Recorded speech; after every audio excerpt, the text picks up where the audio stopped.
In today's video, we visit the Needles, St Catherine's Lighthouse and the Donkey Sanctuary, as well as having a cheeky waffle by the sea. It was a really murky morning as we made our way towards the Needles, pausing in Freshwater Bay to have a look at the scenery. It wasn't just the water that was fresh today, the air temperature was pretty cold, so I didn't hang around, although the fog had lifted a bit so that we could enjoy the scenery. We pressed on through a particularly evocative landscape until we parked up in the Needles, where we were pretty much the only car in the car park at that point. A slightly different experience to the middle of summer, I imagine. Wrapped up and leaving the heating on in the van, we headed out. This morning we've come to the Needles. I think we're pretty much the only people here because it is about 1 or 2 degrees and foggy. You can probably hear the foghorn in the background, so it's quite an interesting experience. Not sure we're going to see very much, but it's another nice bracing walk. So if we do see something, don't think I've ever heard a foghorn before, so that's quite exciting. So yeah. At a few points it did seem like the fog might actually lift, but it was a bit optimistic sitting at the viewpoint.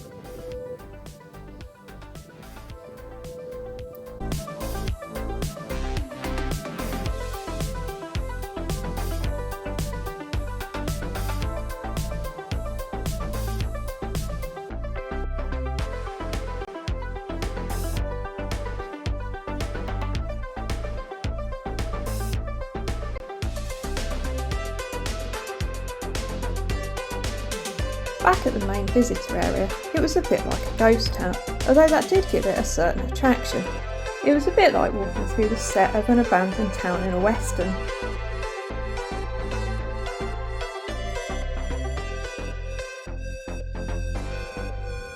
You see anything, Arch?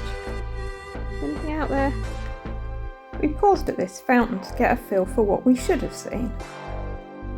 Then we headed off to see what Totland Bay was like. Is this the perfect place to park? Right next to the beach, right next to the toilets. Couldn't get much more than that. And a pier. The cafe looked really inviting, but unfortunately it was closed for technical reasons and you couldn't access the pier either, so that was a bit of a disappointment. However, we really loved the scenery here and the fog just gave it a little bit of an edge. We both thought it was a bit like the sort of brooding seaside town that would feature in a Jesse Stone movie. After brewing up and having a quick walk, we moved on towards Yarmouth. We watched the Whitelink ferry come into harbour. This one comes across from Lymington. There's also a red funnel crossing from Southampton to East Cowes. Kerry had his hopes on going to the butty shop, but unfortunately it was closed. Yarmouth's a pretty little town and I'd like to explore it a bit more, but today I was really feeling the cold, so I limited my walk. As well as a number of historic buildings, it's also got a Grade 2 listed pier. The building was started in 1875 and it was opened only 1 year later, having cost £4,000. Apparently it's still occasionally used as a landing stage for visiting heritage vessels.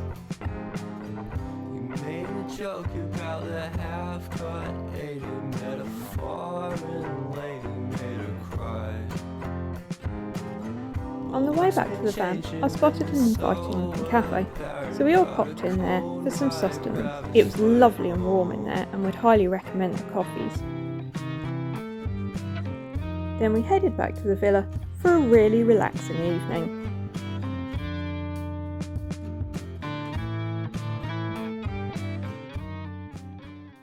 The next morning the fog had lifted and the sun was back in evidence, so we headed towards St Catherine's Lighthouse and took a walk along the cliff path there.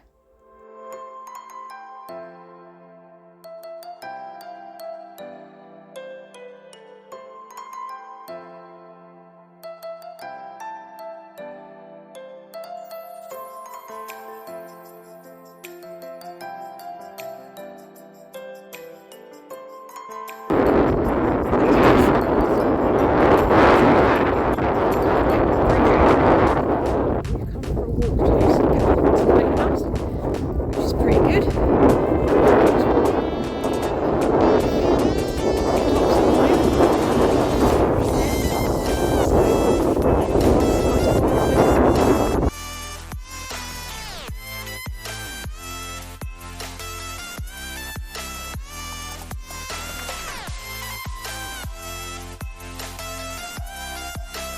The views are spectacular, and as we headed further west we even got a glimpse of the Needles, although unfortunately the camera didn't pick those up. There are a number of paths, one of which looked to have been eroded, and the one we did walk on was pretty muddy. I did just about manage to keep my footing.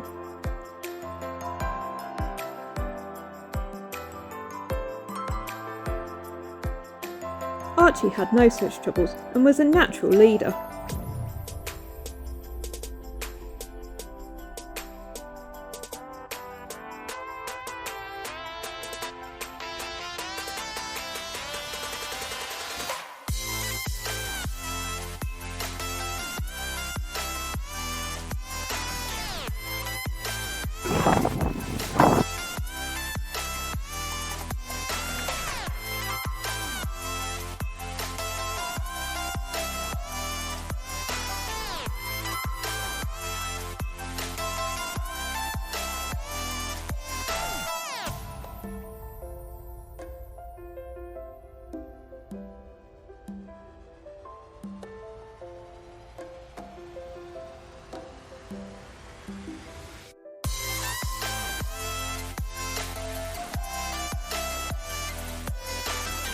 After blowing off the cobwebs with that walk, we headed towards the Isle of Wight Donkey Sanctuary, where we enjoyed a coffee and a vegan sausage roll before meeting the furry residents.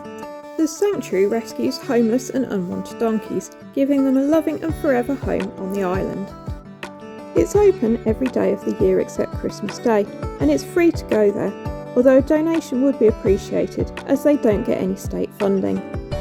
I'm not sure quite what Sandy made of it, but the wagging tail is surely a good sign.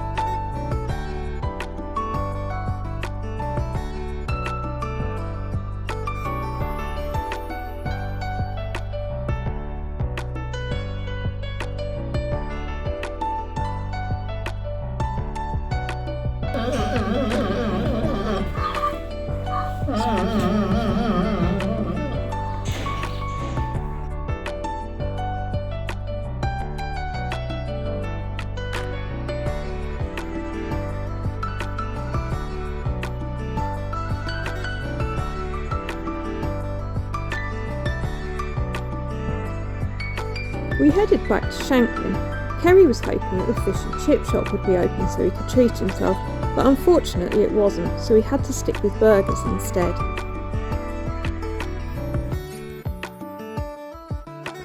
Right, I cannot flip this. Yes, I can. For anyone visiting in a van, it's worth knowing that free water is available near the mini golf.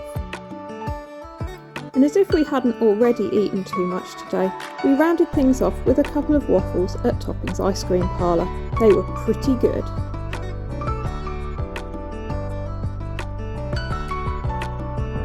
Join us next time for the final instalment of our trip to the Isle of Wight. Thanks for watching!